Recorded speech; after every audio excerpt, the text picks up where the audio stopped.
ये लोगों का रश आप देख सकते हैं, माशाअल्लाह तबारकल्लाह। 6 रमज़ान है जी आज, इफ्तारी से कुछ देर पहले।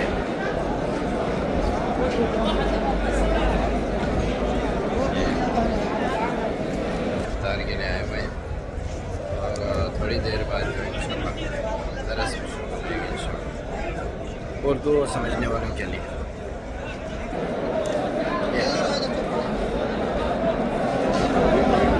चार लोगों को जो है साथ बिठाते हैं, इंडिया, पाकिस्तान, बांग्लादेश, मुख्तलिफ़ ममालिक से लोग यहाँ पे आते हैं इफ्तारी के लिए। तो यहाँ पे काम करने आए हुए हैं, मज़दूर तबका है। तो ये इफ्तारी का इंतज़ाम जो है तकरीबन हर मस्जिद में होता है और इस तरह के बड़ी मसाजिद में कुछ इस तरह से इंतज़ाम किया जाता है। और खिदमत गुज़ार लोग जो हैं, मुततव्वीन कहा जाता है, वो वॉलंटियर